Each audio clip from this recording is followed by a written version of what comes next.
Acquiring a business? BizNexus simplifies it. Access thousands of updated opportunities in our DIY marketplace or supercharge team sourcing with OmniSource, your all-in-one platform for on-market, off-market, and coming-soon deals. Scale smarter today. Learn more or book a demo at www.biznexus.com.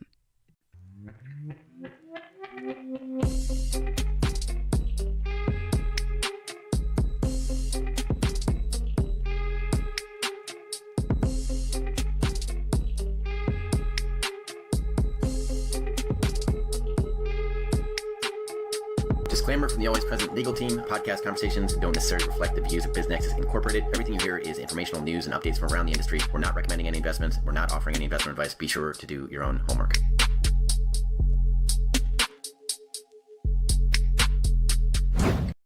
Welcome to The Deep Dive, your shortcut to being truly well-informed.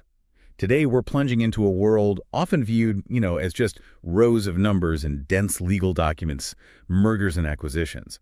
But what if I told you that, especially in the middle market, this landscape is undergoing a really profound transformation? It's no longer just about the traditional financials anymore. That's absolutely right. This deep dive is all about understanding the evolving role of technology in middle market M&A.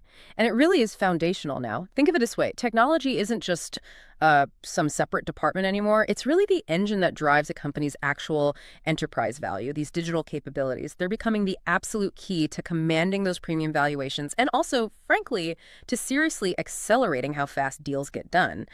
Without this digital engine, companies are, well, they're simply leaving significant value on the table. And our insights today, they're drawn from a truly excellent source. It's the Chiron Financial Industry Focus article from June 2025. It offers a really comprehensive look at current market dynamics. It delves into core technology trends, highlights some crucial regional differences between the US and the EU, and even gives us some pretty fascinating predictions for the future. Yeah, it's an incredibly insightful piece, and we definitely want to acknowledge the expertise that went into it, particularly the authors, Candice Hubert, Johan Bosch Salcedo, and notably Michaela Siekman. She's an associate, and her contributions were really instrumental in bringing these crucial insights to light. It's great work. Definitely. So our mission for you today is clear. We're going to unpack why technology isn't this siloed thing anymore in M&A. It's a foundational pillar. By the end of this deep dive, you should have a much clearer understanding of what buyers are truly looking for in today's middle market. Okay, let's start by unpacking a major shift highlighted in the article. The global M&A environment has, well, it's decisively moved from prioritizing deal volume to valuing deal value. This isn't just a subtle change, is it? It suggests a fundamental reevaluation by buyers. Fewer deals, maybe, but richer ones, especially as tech is involved. Exactly. What's fascinating here is that buyers are becoming far more discerning, much more selective. They're narrowing their focus, opting for fewer but significantly more sophisticated transactions. The article gives clear examples. In the U.S., for instance, tech-driven M&A activity has seen a remarkable rebound in deal value. Now, the overall deal count might still be below, say, pre-2022 levels, but the value surge tells the story. This isn't just a market fluctuation, it's a strong signal that investors are prioritizing strategic alignment and deep digital integration over just, buying more companies. They're investing in the future capabilities of a business, not just its current state. That focus on quality, it makes complete sense. But from an investor's perspective, how are they actually measuring that digital quality during due diligence? Are there less obvious things they look for? Hidden red flags? Oh, absolutely. It's no longer just about, seeing a list of tech assets on a spreadsheet. Buyers are now looking much deeper. How integrated are these assets? How scalable? They want to see what the article calls digital scale, basically. Can this company rapidly expand its digital operations if needed? Is it built for growth? They're scrutinizing infrastructure readiness. Is the underlying tech backbone modern? Is it flexible? Is it ready for integration into the buyer's systems? Or is it going to be a massive headache? And perhaps most critically, resilience. Can the company's digital systems actually withstand market shocks, cyber threats, or just rapid changes in the business environment? Right. Resilience seems key. These aren't just buzzwords. They're concrete capabilities. They directly impact the success or failure of the acquisition post-close. And if we connect this to the bigger picture, while both the U.S. and the EU are undeniably leaning into technology as a core M&A factor, their specific deal landscapes, they differ in some important ways. Okay, that's intriguing. Tell us more. What sets the U.S. scene apart when we're talking tech and M&A? Well, U.S. firms generally benefit from more robust capital markets. There's just a broader base of private equity activity historically, and generally a faster pace of technology adoption. Culturally, maybe, they tend to move quickly. Yeah. You see U.S. middle market firms often being early adopters of things like AI and automation, and they frequently integrated cloud and analytics tools right into their core operating models, sometimes from the ground up. This gives them a significant advantage, in demonstrating agility and scalability to potential buyers. So a more dynamic, maybe faster-moving environment in the U.S. Okay. But what about the EU? What are the specific challenges or unique strategic priorities for their firms? It's a bit different. In contrast, the EU often exhibits a more fragmented capital access environment, though initiatives are trying to change that. However, they show really strong intent when it comes to consolidating key infrastructure sectors and investing heavily in digital transformation, often with a very keen eye on regulatory alignment. Think GDPR, things like that. EU firms tend to be perhaps a bit more deliberate in their approach compared to the US, but they are certainly investing heavily in strategic platforms and, crucially, cybersecurity modernization. This is driven by both operational needs and those increasingly stringent compliance demands. Data privacy and digital sovereignty are huge drivers in the EU. Yeah, that makes sense. It's interesting how both regions clearly value technology, but they approach its integration and acquisition with maybe different strategic lenses, different priorities. And the article suggests that cross-border activity is actually expected to grow, especially as the Capital Markets Union progresses. That's the EU's big push for a single market for capital. That's bound to intertwine these tech considerations even more on a global scale, wouldn't you think? Absolutely. It'll make understanding both environments even more critical for international players. Okay, so now let's drill down into the specifics. The article identifies 4 core technology trends that are truly reshaping middle market M&A. Can you walk us through what these are and why they're so pivotal right now? Yes, absolutely. And the article highlights how these trends aren't just isolated shifts. They really interweave, they reinforce each other to create this new M&A landscape. The first, and arguably the most transformative right now, is AI and predictive analytics. This isn't, futuristic anymore. It's functional. It's embedded in processes.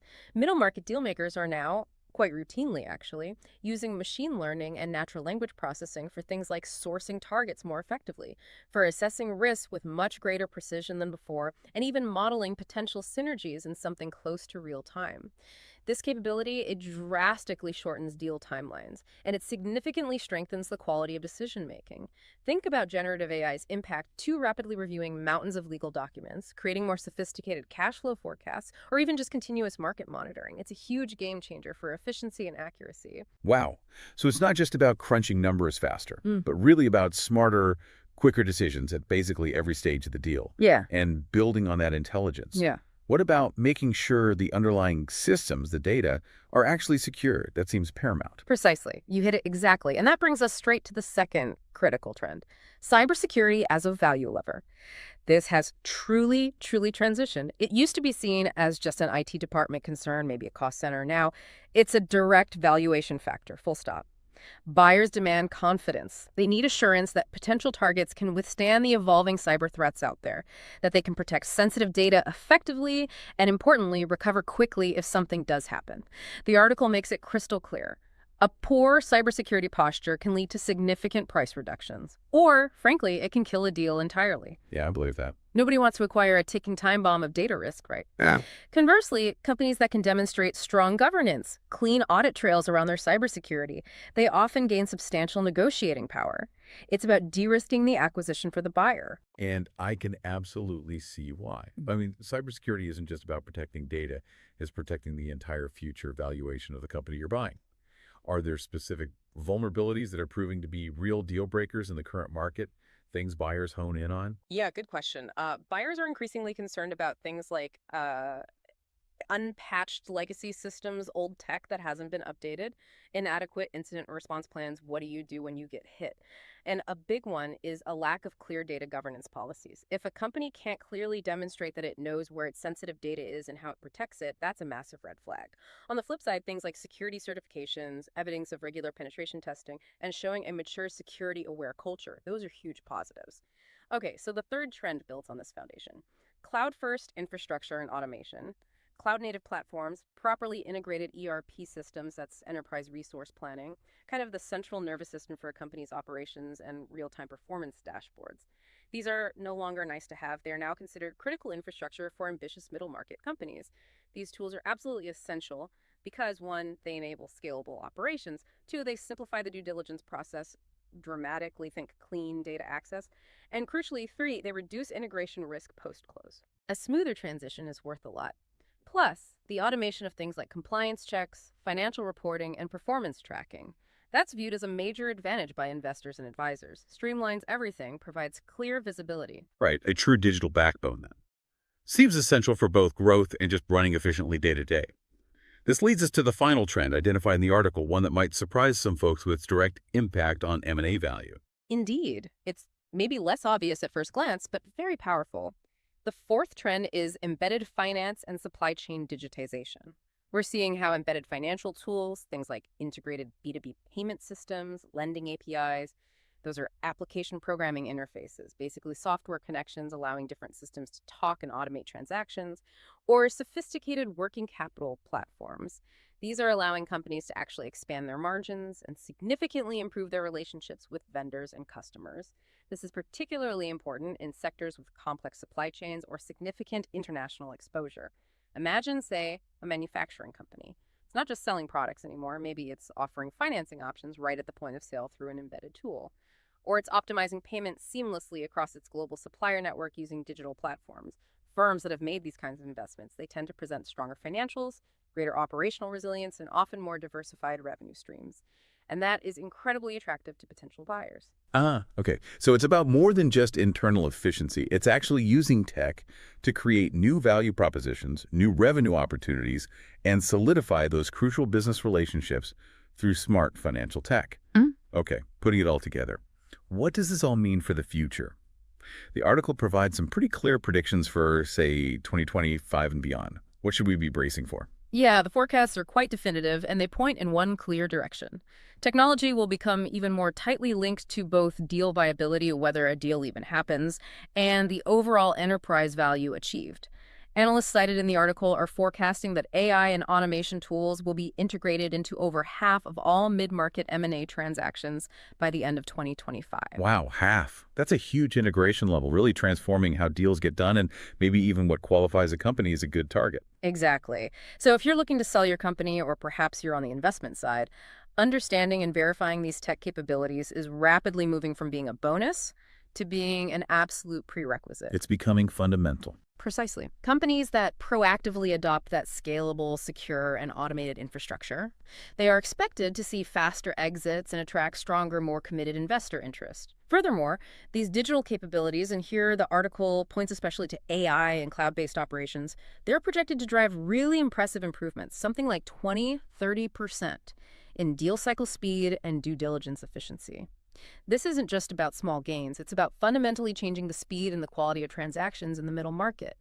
And something we touched on earlier, cyber readiness. What was maybe once a significant differentiator. It will very soon become just a baseline expectation, table stakes. It'll likely be non-negotiable for serious buyers moving forward. That's a stark forecast, isn't it? What was once a competitive edge will soon just be the entry fee. So for the operators, the founders, the investors listening right now, what does all of this mean for them in really practical terms? What's the strategic guidance the article offers? How should they prepare? Yeah, the article provides very clear, very actionable advice. It's not just theoretical. First, it says you need to rigorously assess your own digital maturity. Look across all critical functions, finance, compliance, IT. Understand where you truly stand today, not just where you think you are or where you want to be. Be honest. Second, you must actively identify and address any gaps, especially in your cybersecurity posture and your cloud readiness. And do this before you even think about entering a deal process. Don't wait for due diligence to expose weaknesses. Those can be incredibly costly revelations, both financially and reputationally. Right. Be proactive in finding the weak spots and fixing them now. Exactly. Third, prepare clean, ideally automated data flows specifically for diligence.